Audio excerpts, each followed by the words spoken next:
కానీ నా రూపం మారిందన్న విషయాన్ని వాళ్ళు అర్థం చేసుకోలేరు, కనిపెట్టలేరు. మంచి పని చేసావు వసి. నీకింకో విషయం చెప్పనా?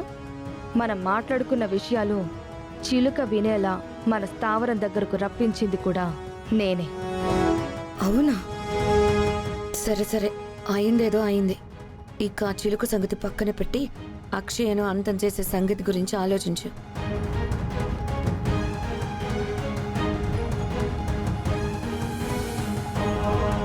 ఏం జరిగిందో తెలుసా నాగమ్మ? అవనమ్మ అక్షయల ముందు నేను మరో మాట మాట్లాడకుండా వశీకర రూపంలో ఉన్న ఆ మాంత్రికుడే చేశాడు. అందుకే నేను పదే పదే రూపం మారిపోయింది అన్న ఒక్క మాటనే మాట్లాడగలుగుతున్నాను. పలుకులొచ్చి కూడా పలకలేని విధంగా అయిపోయాను. అందుకే నేను చెప్పింది అక్షయ వాళ్ళకి అర్థం కావడం లేదు, వేరే రకంగా అర్థమవుతుంది. అక్షయం చంపాలని వశీకర చూస్తుంది. ఆ విషయం తెలిసి కూడా నేను చెప్పలేకపోతున్నాను. అక్షయను వశీకర నుంచి ఎలా కాపాడాలి?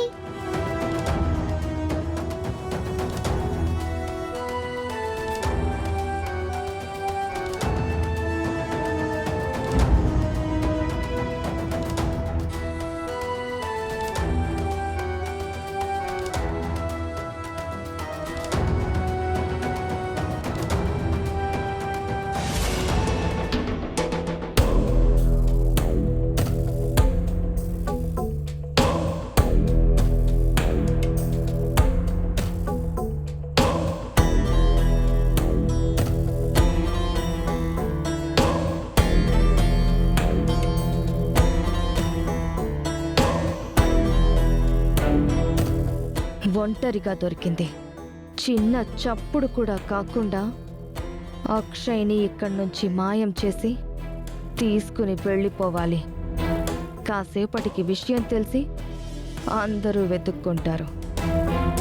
ఆ తర్వాత దీని చావు వార్త తెలుసుకుని అవని బోరున ఏడుస్తుంది.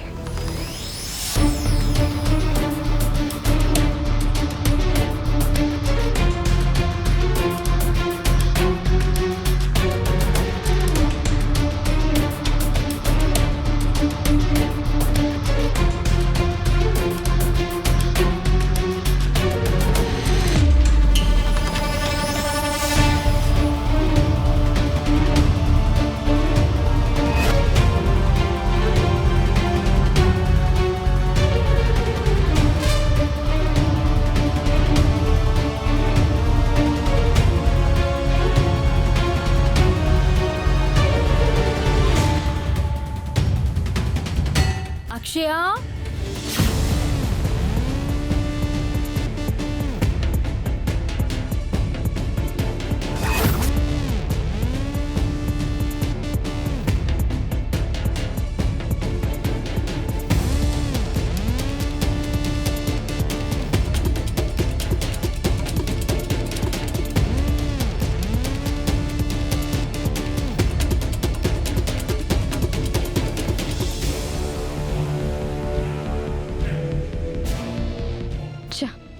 ఇలా అయ్యిందేంటి?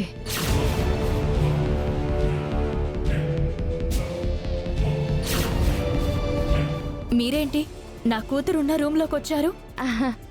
అదా అది అదేంటంటే ఫంక్షన్ బయట జరుగుతుంది. మీరు ఈ సమయంలో ఈ రూమ్లోకి రావాల్సిన అవసరం ఏంటి? మీరు అక్కడ కదా ఉండాలి. అది కాదండి, అది ఎందుకొచ్చానంటే, ఎవరమ్మా ఈవిడ? మన వీధిలోకి కొత్తగా వచ్చారంట. నిన్న నానమ్మ నిహారిక వెళ్ళి పిలుపు చేశారు. అవునా? అన్నట్టు మీ పేరు అడగడం మర్చిపోయాను. బసి. ఏంటి? అదేనండి, సుశీల. మీరు ఎందుకు వచ్చారో చెప్పనేలేదు.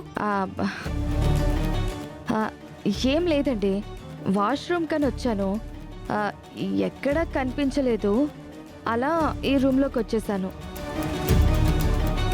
పాపని అడుగుదాం అనుకునే సమయంలో మీరొచ్చారు. అంతేనా? ఆ, అంతేనండి. ఇంకేముంటుందని మీరు అనుకుంటున్నారు? అది మీకే తెలియాలి. అయ్యో, ఇంకేం లేదండి.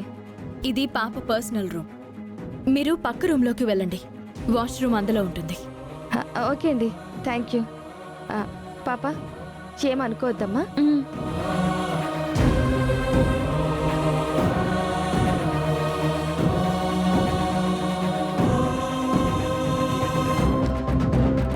ఛ!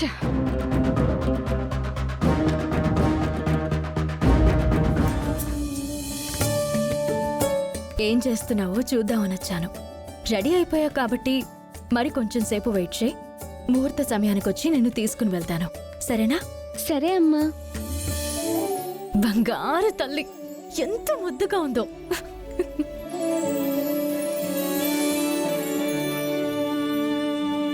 చిలకమ్మా, నువ్వు అక్షయ్కి తోడుగా ఉండొచ్చు కదా.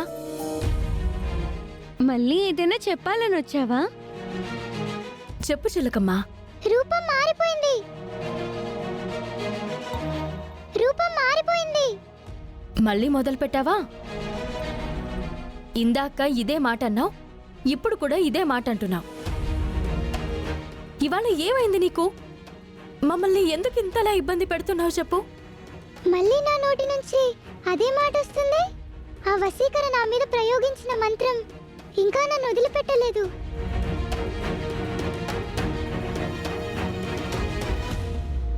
చిలకమ్మ ఎప్పుడు ఇలా ప్రవర్తించలేదమ్మా. తను ఏం చెప్పాలనుకుంటుందో ఎలా తెలుసుకోవాలి?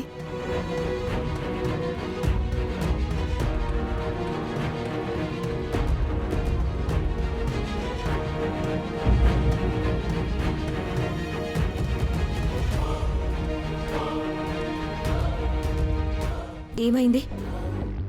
మొదటి ప్రయత్నం బెడిసి కొట్టింది. ఎలా?